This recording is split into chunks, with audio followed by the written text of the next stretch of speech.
Hi everyone. Welcome to the Moodboard podcast.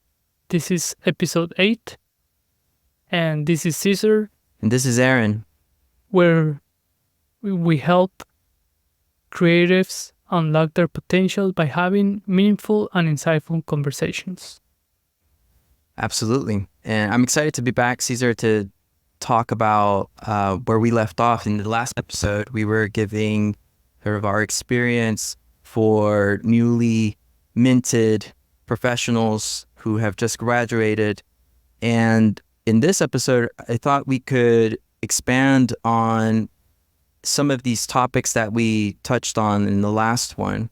One of them being, how can people share their work? How can they expand their network using tools like social media and those channels to gain opportunity and also just like build new relationships? Because I think that is, at least in my experience, it's been one of the key pillars in that we usually meet people in the places that we go to school at or we work at. But with social media, you have the opportunity to just meet people from all over the place who are interested in what you're putting out, and you're also interested in what they're putting out, and that's how new relationships form.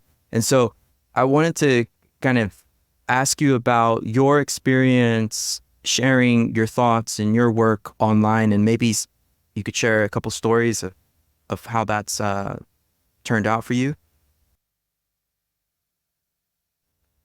Definitely, for me, it's been a combination of LinkedIn and Instagram.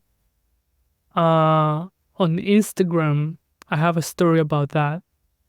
I started sharing the process when I started my graduate program in accessory design at SCAD. I started showing my journey of learning shoemaking. And I noticed I was getting more engagement, more likes, more comments from people that weren't followers. And I said, there is something here.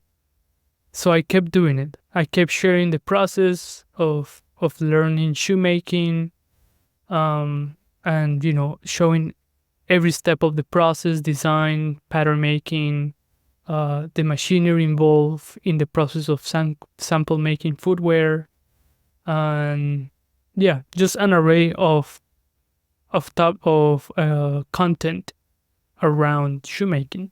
That's cool. Yeah. And by the end, a year passes by, and I have about 5,000 followers. Wow. And that was very insightful for me because it showed me that a lot of people are interested in process content. A lot of people are interested in following a journey. So I think if you position yourself as hey, I'm learning this, or I'm going through this process, follow me along. And I think people, a lot of people find that appealing and engage in that type of content. So I think that's what gave me a little bit of exposure. Got it. In the field. So let me ask you. And I'm sorry to interrupt you. No, go ahead. I was just gonna ask you, for people who are pursuing sharing their work online and they're seeing engagement and they're seeing that what they're posting is getting some activity, but then they decide to pursue something else or be interested in a derivative of whatever it is that they're pursuing, and maybe they're not getting as much engagement anymore.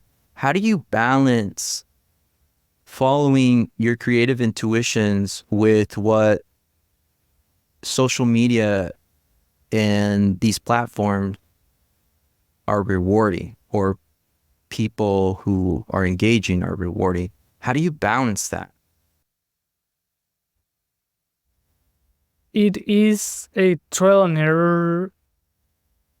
Well, it also depends on what you're looking for and what you're after, because if you feel like what you're sharing is not getting the engagement that you would like to have, but you still feel like, hey, this is essential, I feel like I should share this, I think it's fine. I think it's fine that at the end of the day, your creative self wins. And because, social media is for you, it shouldn't be for everyone. Because, you're sharing what you feel like people should see. But I wouldn't do it with that goal in mind, with the goal of like, oh well, did I hit certain amount of likes? I don't think that's the goal. I think the goal is to inspire. So if you feel like what you're sharing is inspiring, but people still haven't seen that, or like people haven't engaged in the way that you would like to, I think there could be a miscommunication between what you are thinking, you're perceiving, versus what people are perceiving. So it might be worth taking a step back and evaluate what you're saying, how you're saying it, to maybe it could be translated better. Because in some instances I've had that happen, where I just post something, but I don't post, or like I don't elaborate on the context of the post. And there is actually a book that has helped me navigate through those conversations, which is called Show Your Work or Share Your Work by Austin Cleon, I think. What's his last? Yes. Yeah. Show Your Work. Yeah. Yes, that book is pretty instrumental for, to help you share your work in a effective way. And he makes pretty good points, like, I think one of the points that he talks about is, share the things that inspire you, and then you can elaborate on why that inspires you, and that's part of the body of content that you share on your media outlets. And I think this is a great segue for you to start considering the blogging, or having a podcast, or having a platform where you like have a schedule and you share your opinion. And so that book truly helped me, like, throughout those times for social media engagement. Yeah, I definitely need to check that one out. I read his first one, The Steal Like an Artist, which was really inspirational as well.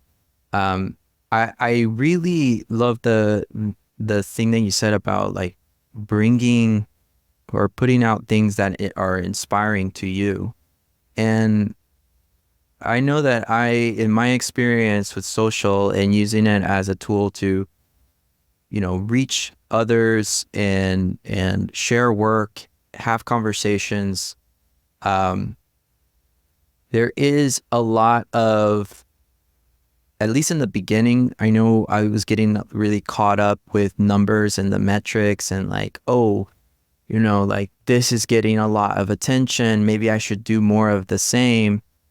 But in that process, I just remember starting to feel like it started to become like work. It started to feel, how would I say it, more like a chore rather than a delight. And I think, and maybe someone else has a different take on this, but I think that it has to do with just, as artists and designers, we're very curious about different things. And oftentimes, what we're really into changes. We go through eras, we go through shifts. Suddenly, we're no longer interested in drawing in this particular style. Maybe we want to switch it up and try something else. Musicians do this all the time, right? They change their sound, they evolve it. And then there's sometimes when that you don't you get sort of pigeonholed or like boxed up into this specific type of thing, and you want to change it, you want to be, explore something else. And then social media, or at least best practices that people share to grow online is, no, you have to stay the same. You have to be recognized for one thing and one thing only. And yes, it works. It is effective. But I think balancing that is a good thing to do. Yeah, I think putting stuff out there regardless is really important, even if it doesn't get any engagement, because you never know what's going to happen. Yeah. And just to like put into perspective how my sharing my journey as a learning shoemaking was, say rewarding, or I saw the result. It was like about 2 years, 2 years later, when a recruiter reached out to me on Instagram. A recruiter from Adidas reached out to me on Instagram, saying that they were interviewing for a footwear developer for the Yeezy department at Adidas, and like the rest is history. But I think later on I asked him like, hey, like why Instagram, why not an email or another other platform? And he said, well, I spend most of my time on Instagram and on Twitter, and if I see a candidate with potential, like I'll just reach out to them there. That's interesting. Yeah. Yeah. That is interesting. I've heard that LinkedIn, and this is something that is like an old tweet that I saw somewhere, where someone compared LinkedIn to being like that formal networking event, conference place that your school would hold. And Twitter and Instagram is more like the bar at the after party. Party. It's so true. I think also like people on LinkedIn as a social network, as a platform, it's very professional, right? Like people are, like they're wearing their best fit, right? Whereas on Instagram and on Twitter or X, whatever, they're showing a little bit more of their personality. They're showing a little bit more of their thoughts behind the scenes, unpolished things, maybe processed things. Which I think the nature of the platforms, it's important to explore, I think, what resonates with you, what you feel more comfortable in. Because like with you at Instagram, you were posting process stuff, and that this opportunity, you were setting yourself up for opportunities like this to come knocking. Yeah. And I think that's a good way to put it. Like, put yourself out there to show everyone that your expertise, like what you know and everything. Because yes, someone might be looking for a candidate, or someone might come across your work and say like, oh, actually I need someone like this person, things like that. And I think people bond with you at a more emotional level on other social media platforms, rather than like on LinkedIn. However, like LinkedIn has been instrumental for me to also be, I'm very active on LinkedIn, and because of that, I have gotten opportunities on LinkedIn. People that have reached out and say like, hey, we wanna work with you in any way possible. Like let's start the conversations. And that's how my first eBay partnership happened, where the project lead reached out to me, with a message like that, saying let's talk about maybe things that we could do. And I say sure, and 8 months later, I'm in Australia, uh, revealing the project that I worked on and showcasing it there. But yeah, it was because I've made myself easy to discover, easy to find, uh, also engaging on LinkedIn. So like, so you stay fresh on people's radar, Yeah, and and that's your goal.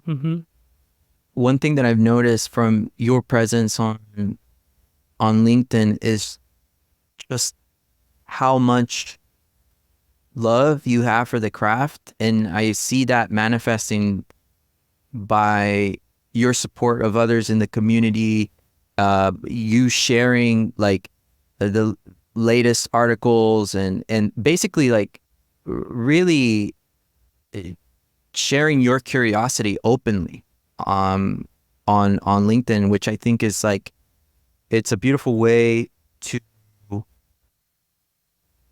let people know what you're about, you know, like what you're interested in, what you're an expert in, what fascinates you, what you're in love with. And I think that as far as like social platforms go, LinkedIn is really one of those places where you don't really think about it so much as a place to go and consume content necessarily.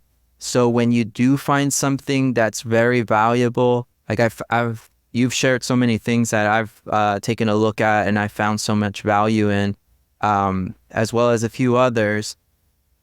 And that's like identifying those opportunities to say, hey, like there's not that much high quality content here. Most people are just posting, updates, or they're posting like, this happened to me, and etc. And so when you see a piece of content that is beneficial and informative and valuable, you pay attention to what the source is.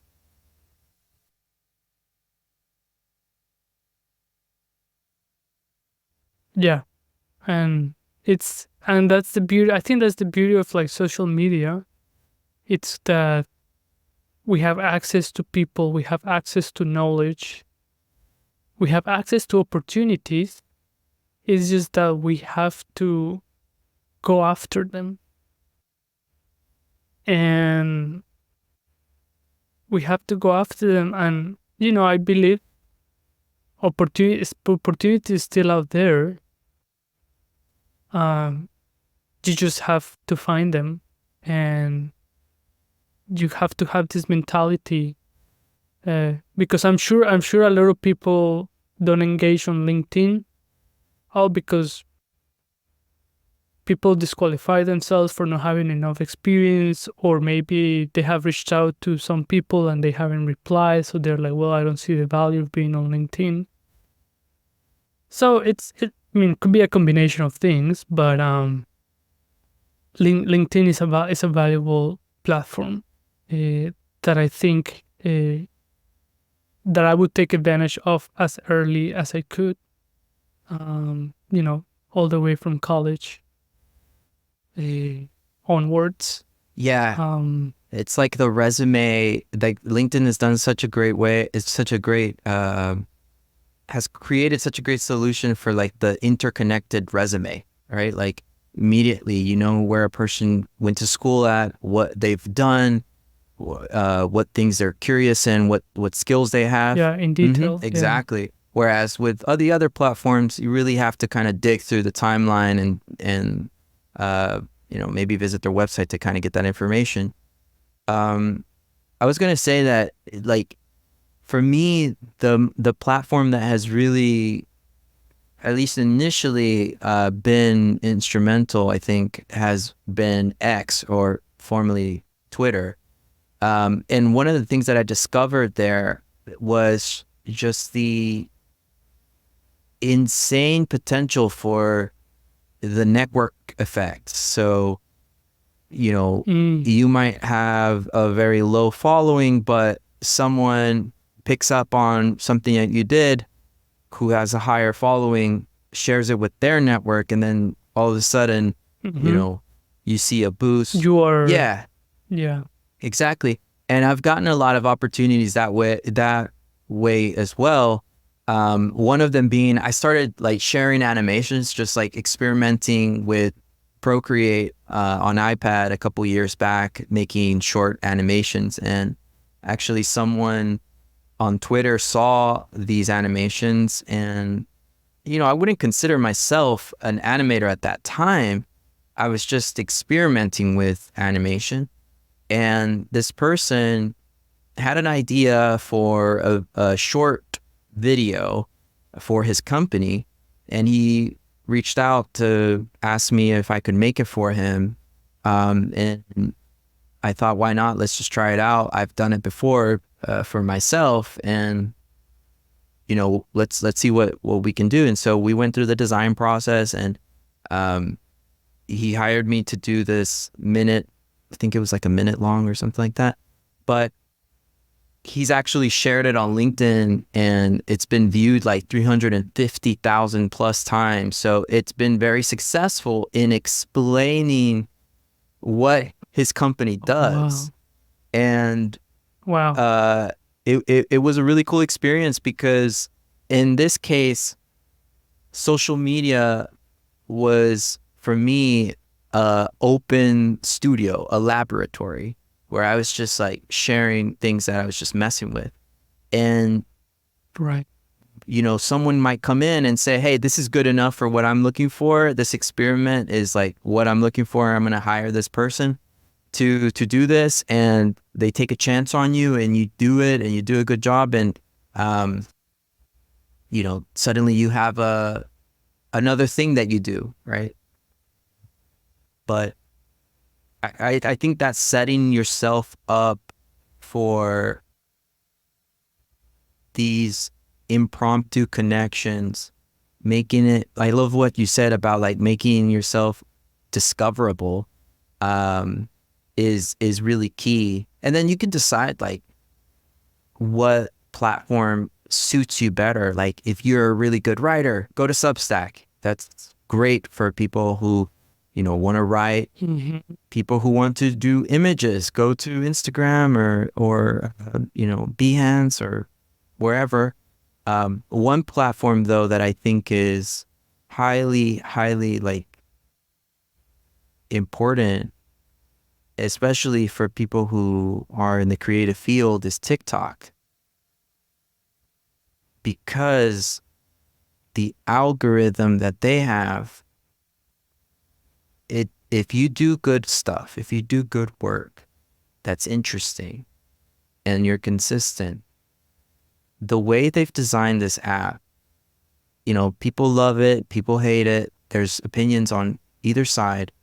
But one thing that they've done very, very well is crack the algorithm, in the sense that you no longer have to go out there and, I guess, promote yourself or like,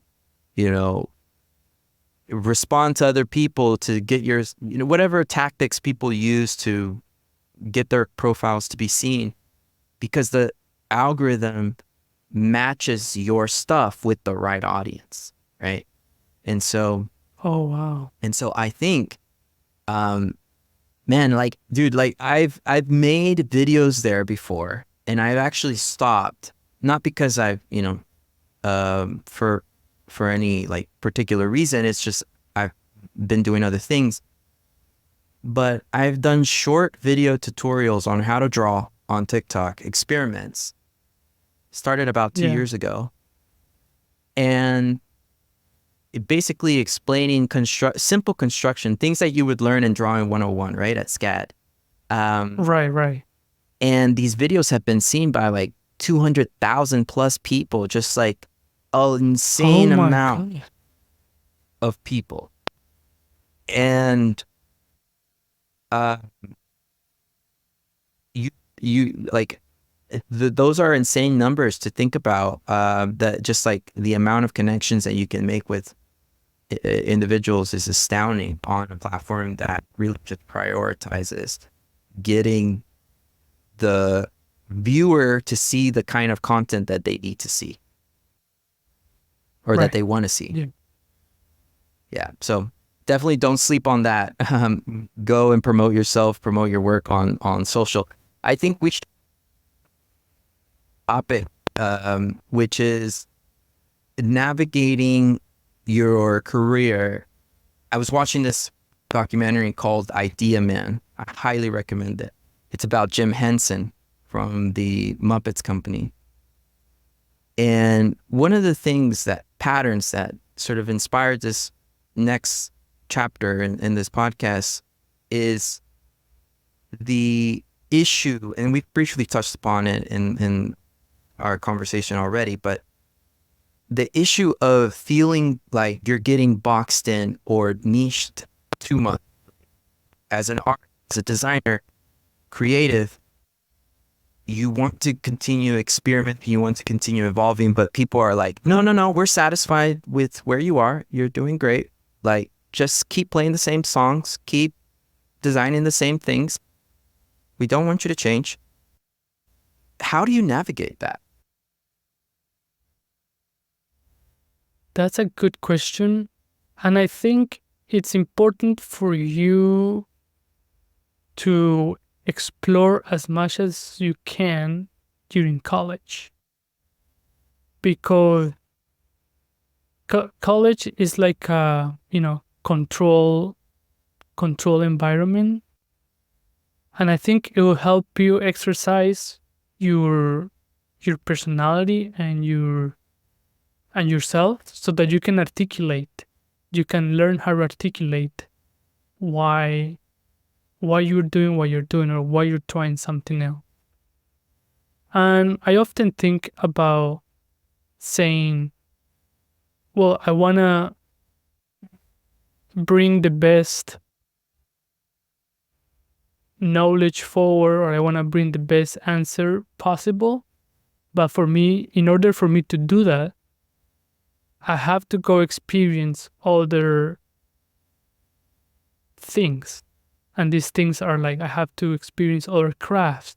I have to go through that process of being hands-on, so that I can truly learn, and that whenever I come back to my, let's say, to my day-to-day, or like to what I do, what I'm good at, I can bring a very good answer, like a well-seasoned answer. I can bring it to the table. And I think there are like two ways about going about it. Is that, an example for me, I think I'm not stuck in footwear, but I am well versed in the footwear field. However, that doesn't mean that all I have to do in terms of like process to create footwear has to be footwear related. So let's say if I'm looking for inspiration on how to come up with a new manufacturing process, well, I'm not going to find that answer at a footwear factory, because that's already established, and they already have, there is already a process established. So what I have to do is go to other fields. Let's see how they make, I don't know, balls. Let's see how they make gloves, latex gloves. Let's see how they do something else. And then come back to footwear, and then try to translate that process from another product into footwear. And I think that's where the value is of you being able to, like, yes, step away, but also come back. Because I think at the end of the day, we have to be versatile. We have to be versatile, but also know how to craft something from start to finish. And I wanted to explore this period during your college days, where, yes, you were an industrial designer, but you had a job at the 3D print shop, at the 3D lab, at Gulfstream, at SCAD. So I wanted to ask you how that experience that, yes, is outside design, but it's still related. And I think that's something we have to think about. Like, sure, it's still design, but it's still related. And I think, yeah, we can step away, maybe not too far unless it's for entertainment purposes. But if you can find a way to find an application to what you do, I think that's even better.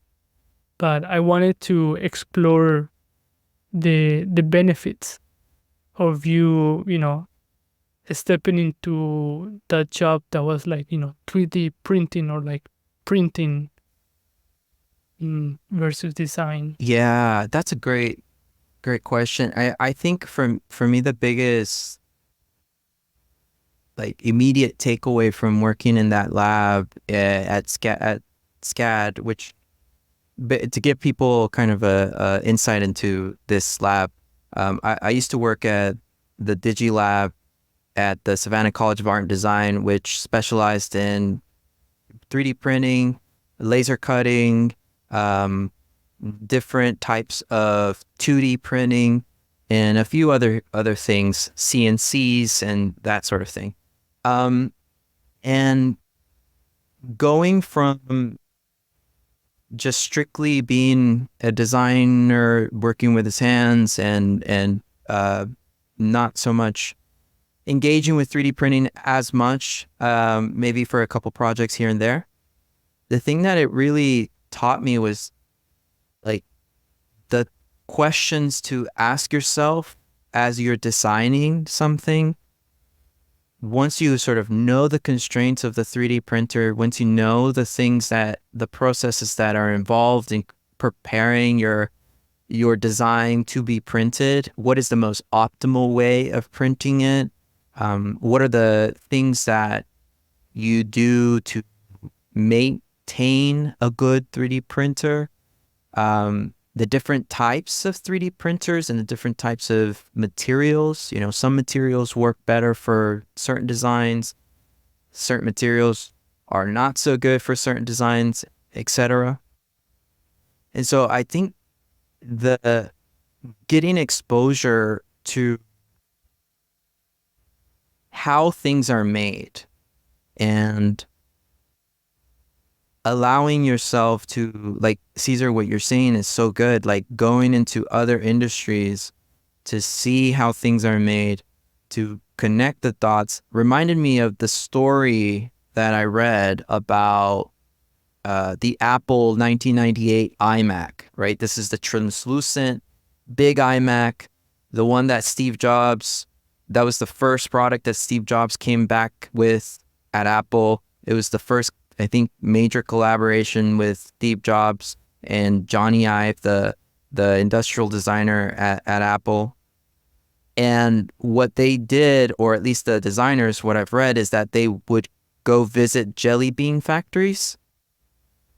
And that process, the color, all of this that they picked up on made it into the final design of the product. And I love that theme of diverging to converge. So going and branching off and using sort of your lateral thinking. There's a book called Lateral Thinking by Edward de Bono, I believe.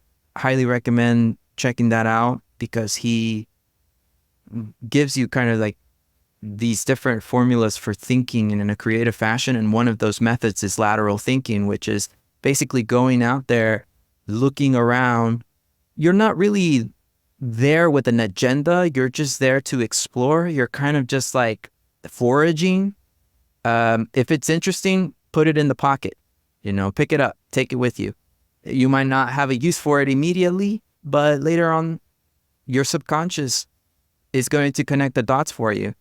And so I think sort of the closest thought, getting as many opportunities to see how things are made, whether that's physically or digitally, is invaluable information. I've worked closely with people who work in the 3D world, 3D modeling, manufacturing with water jets and all kinds of different little things here. But I've also collaborated with developers and engineers, and watching how they think, learning from how they view the world and how they approach the design process is super valuable to have in your breadth of experience, because you learn what they care about. You learn how they communicate. You learn what they prioritize. And it makes you a better designer because you are able to predict whether something is feasible and how it will be feasible. Whether you're going through a dead end or, oh, this might be a new opportunity to bring this design process or this manufacturing process or this development process from this other industry into this one that I'm in. So that's a really cool opportunity. So yeah, some good memories from the DigiLab and getting to see things in that setting getting made. What has been your experience, Cesar? I'm curious of going to factories and like watching things getting made.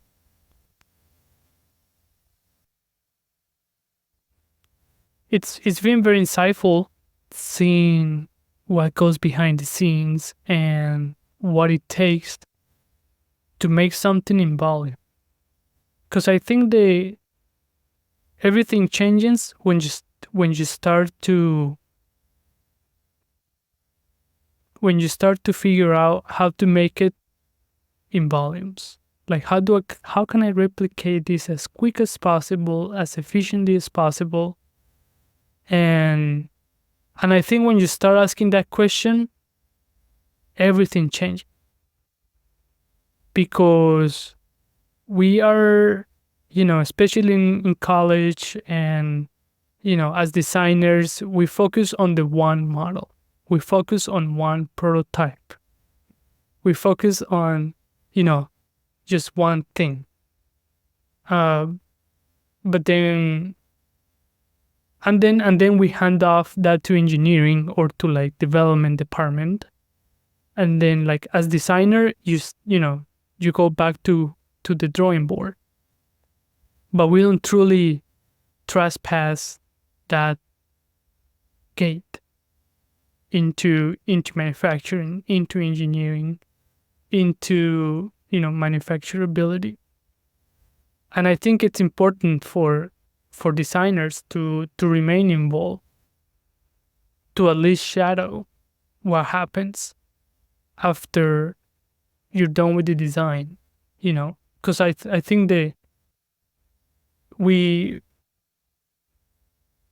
we are used to seeing like, okay, 3D printing and like, that's as far as I go. I hand that off and then go back to designing. And I think that in a way, you're deceiving yourself, because when development or engineering comes back with a production sample, it's very, well, hopefully not very different, but it is different from what you had in mind. And then you're asking all these questions. Why?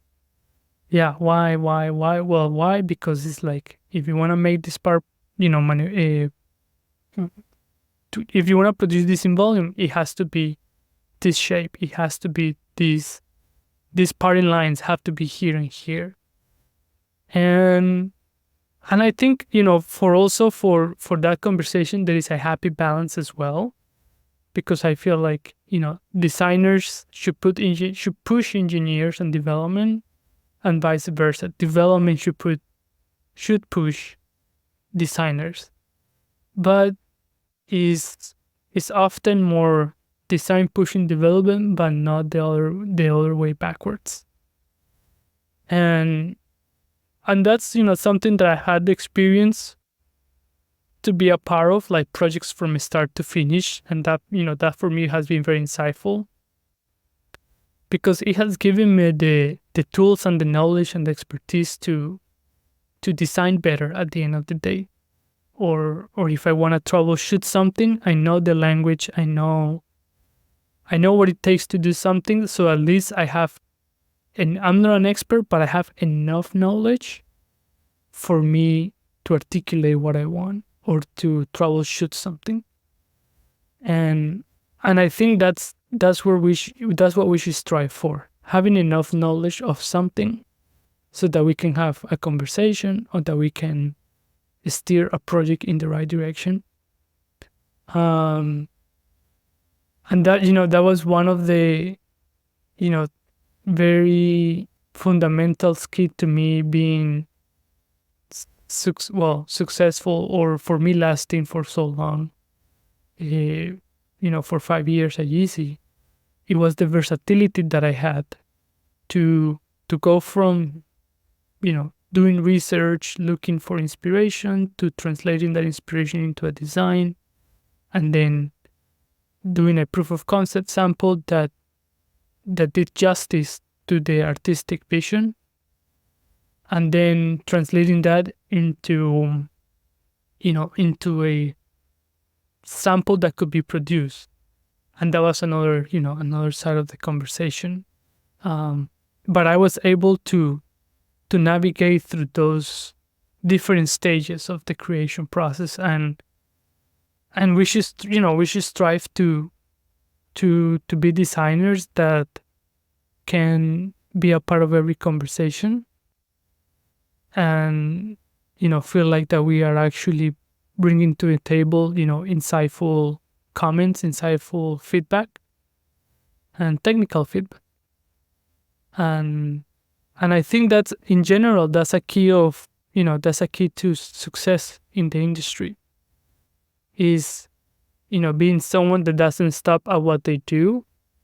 Despite of you being good at that, I think you should strive to be a part of every step of the process, and you don't necessarily have to do it, but at least shadow it.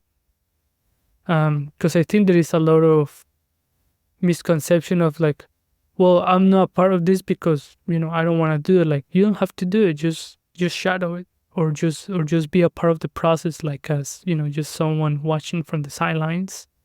But at least you get more than already defeating yourself mentally that like, oh, I don't have what it takes to do development or engineering.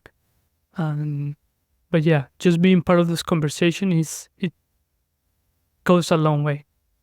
And I think if you study the people that have been successful and that have truly like done something in the industry, just in anything, that's something that I've picked up a pattern, is people that have been involved,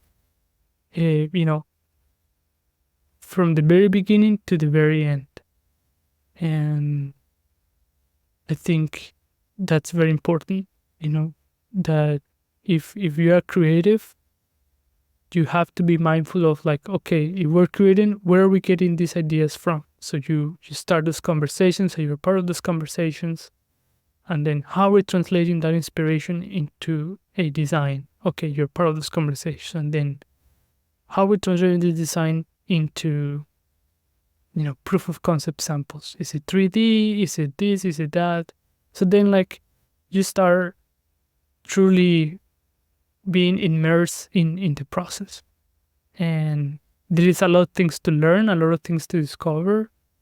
And you're not doing it for the purpose of I want to know it all, but you're doing it for the purpose of like, at the end of the day, I want to design better. I'm curious, during your time at Yeezy, how did that process look like for you? Did you come in and with this understanding that you were going to be there from the beginning, as far as you could go, or did you work your way to that sort of position of being there from beginning to the end?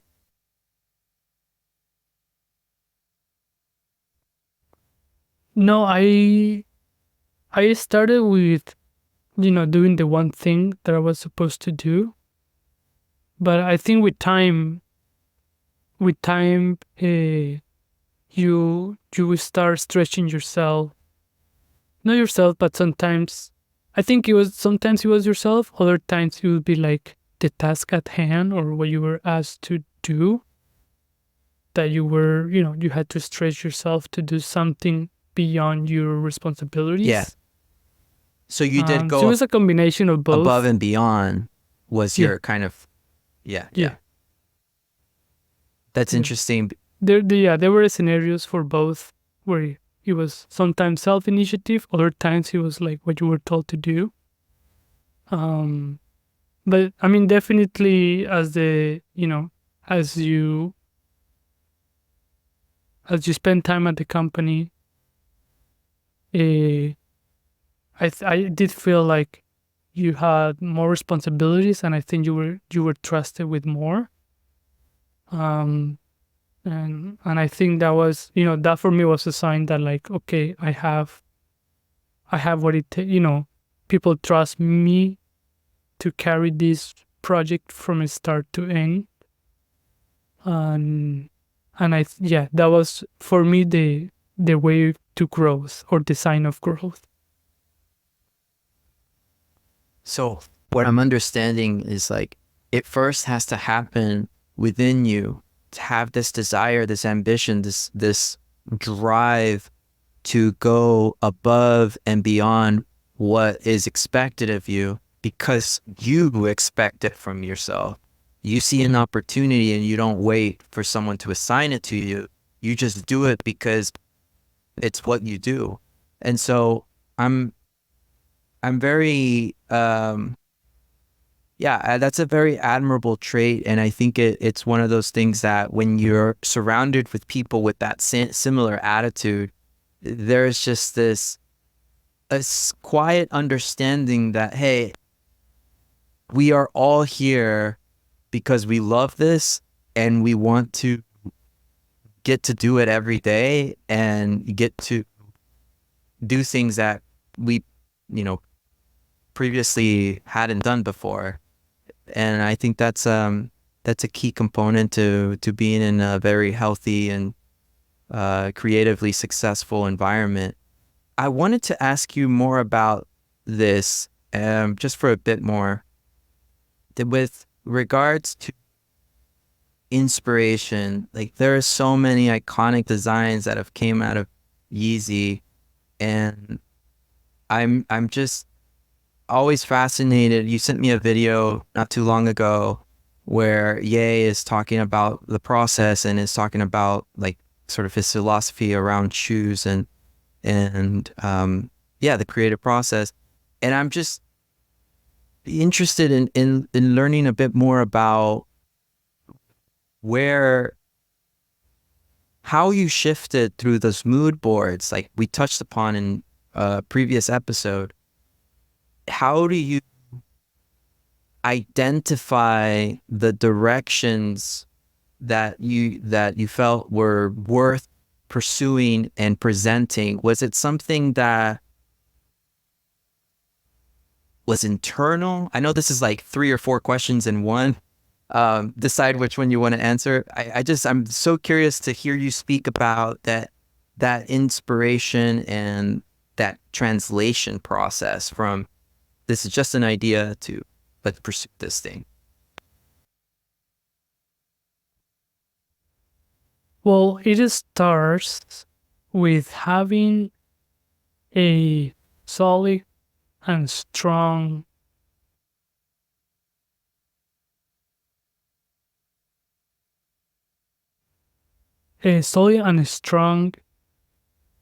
design, a not design philosophy, but like I don't want to say branding guidelines, but we had a deeper understanding of what made the brand in terms of like proportions, colors, materials, context, like the vibe. We understood the energy around the product and the product. So when you have a deeper understanding of what the brand stands for, having that in mind, when you look for inspiration, you look for one inspiration. Sometimes it's very like right there, like, oh, this inspiration is just 100% this brand. Other times it's like different degrees, different percentages that you can morph that inspiration into a product, or like, oh, this could be this brand, or this could live within this brand. But that wouldn't be able to happen unless you first have an established brand, like visual guideline, that everyone is going to interpret slightly different. But I think at the end of the day, the key of success of this branding guideline to being clear is that no matter what you do, yes, it might be like 10% different from each other, but if different people can pick the same image, then that means you have a clear brand guideline, like a clear, you know what to pick, that it feels that brand. And okay, with that being said, once you have that strong guideline, you go looking for inspiration that can help you, with that way of thinking through that lens. You go looking for inspiration that can be translated into products, into products that feel on brand. And even though we didn't think about it this way, I'm just trying to articulate and put it in a way that you guys, that people can understand. But we didn't necessarily spoke about this. I'm just trying to articulate and put it into words. So it was like quietly understood that philosophy, like you guys didn't talk about it per se, like, oh, these are our brand guidelines. It's more like a quiet understanding, internalized understanding of that. That's really interesting. You had to pick up the patterns yourself. So those patterns were pre-established before you got there, or were they? Did they evolve during your time there? Did you help shape them as well? They evolve. However, there was like a core percentage that was always constant. Like there were some things that were always constant, but there was another percentage that evolved and changed. And yes, of course, as if you created really good work, and if you create really good work, then that work would eventually become the inspiration. And I wanted to say that those ever-changing evolution was part of of simulating life, and also simulating the uncertainty, and which was the value of which is the value of, should be the value of a brand and a product, where this product will only exist in this moment in time because this is what we were thinking it was the best for this moment in time, and because these were the manufacturing processes that were established at that time that could that could facilitate the execution of this product. So as much as I'm always interested in developing and making new things, I also want to be mindful of things that are available now. Because I think there is value in established manufacturing processes. Because you also don't want to get caught up in this unrealistic realm of what it could be, what it should be, instead of like, okay, let's make a decision, let's make the best we can with what we have for the best price possible, and then we can always work towards that, towards better. But if we create the best now, then we don't have room for growth. And that's, it's very important for designers to learn these languages. And this is something that I learned at SCAD, in my Studio One class in industrial design, when we were learning design language and design aesthetics. And taking what I learned in that class of like what lines, what visual assets make a brand, taking that into my work at Yeezy, it was very instrumental, because I was mindful of what I was doing and making sure that what I was doing was, it spoke the language of the brand. And it took me a year to learn it until I could do it a little bit more intuitive.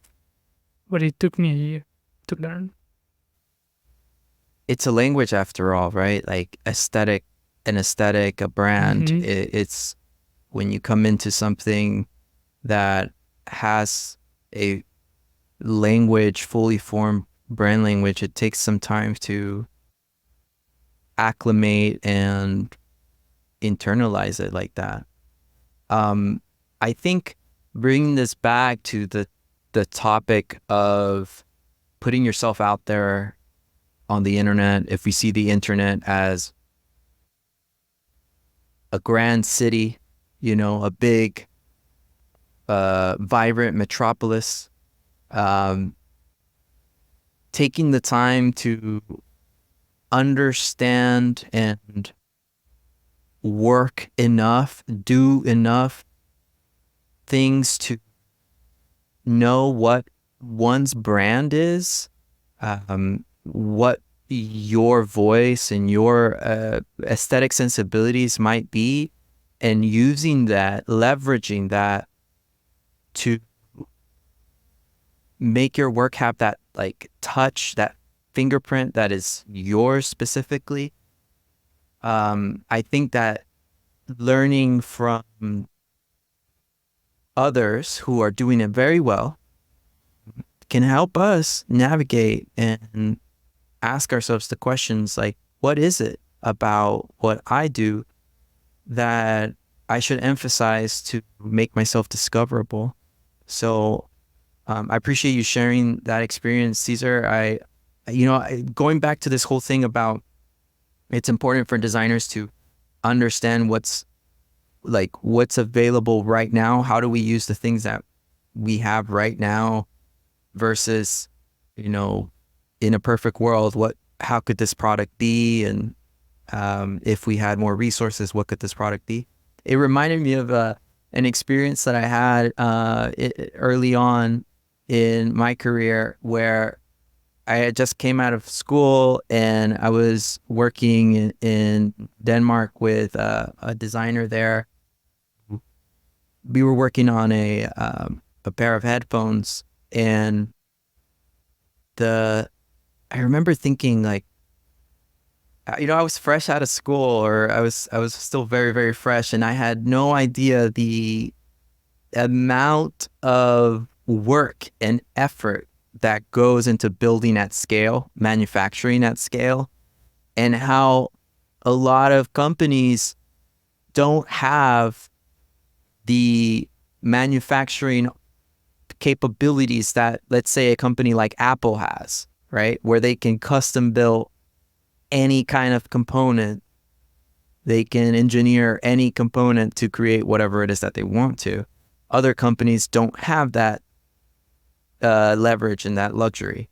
And so I just remember thinking like, well, or learning after I had created all these, sketched up all these concepts, and I was an intern at the time, or more of like an apprentice, but realized that, yeah, I learned that I can't do any of, like, we can't do any of these things because they require, basically we have like a set of components, and those sets of components are what we are able to work with. And so anyway, it just made me think of that story, learning how to work within your means and your constraints. So let's talk about this last thing before we close this podcast, episode 8. It's been such a great journey so far. We've covered a lot of different topics, and I'm excited to just continue going. We have so many things that we've left to touch on. Technology is moving fast. AI is, doing things, like doing a lot of crazy, amazing things, but also there's a lot of conversation about the relationship between the human artist and the machine. And I've been, this is kind of diverging off of the topic, but I've been seeing a lot of talk about people leaving social platforms because if you upload things there, like, these companies can now use it, and you're kind of signing up to have your work be used to train AIs, et cetera, et cetera. You can find more information about this on YouTube and the internet, whatever. But where I want to kind of close with, maybe we can touch upon this in the future episode. Maybe this is like a teaser for the future episode. And is what do you think about intellectual or creative property in this new era that we're going in? And when we're talking about creating things, sharing them, in the beginning of this episode, we were talking about putting your work out there, sharing your work, putting it out there, getting opportunities that way. But we're now starting to see that work is also, depending on where you place it, is no longer yours. But it's always been that way, in my opinion. It's always been that way. You put things out there and it's no longer yours. It's like you've also been inspired by different things, and your brain makes those connections, and you put it out there, and now, it's being used to train another thing that makes connections. So I'm curious, Cesar, what do you think about that that conversation of what is, like, what is, give us answers, please. No, give us your thoughts on this. I could see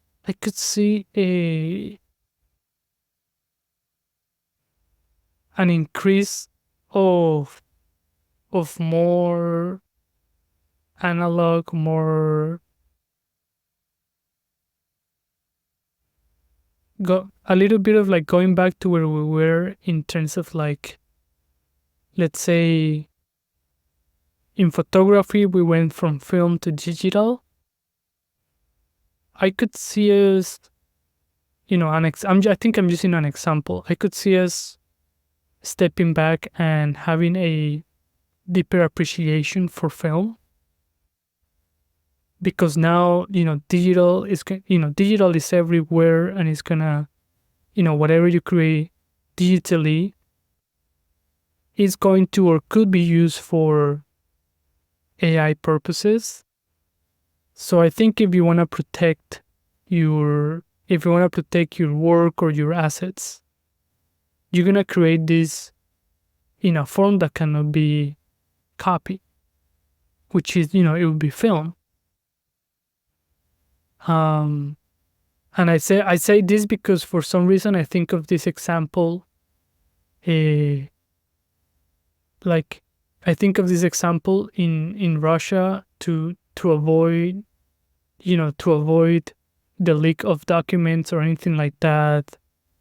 Um they were, they were going back to typewriters because you cannot hack a typewriter. And so there is this like, it's like a pendulum. Like you go digital, but then like, oh, this is too bad, then you come back to analog.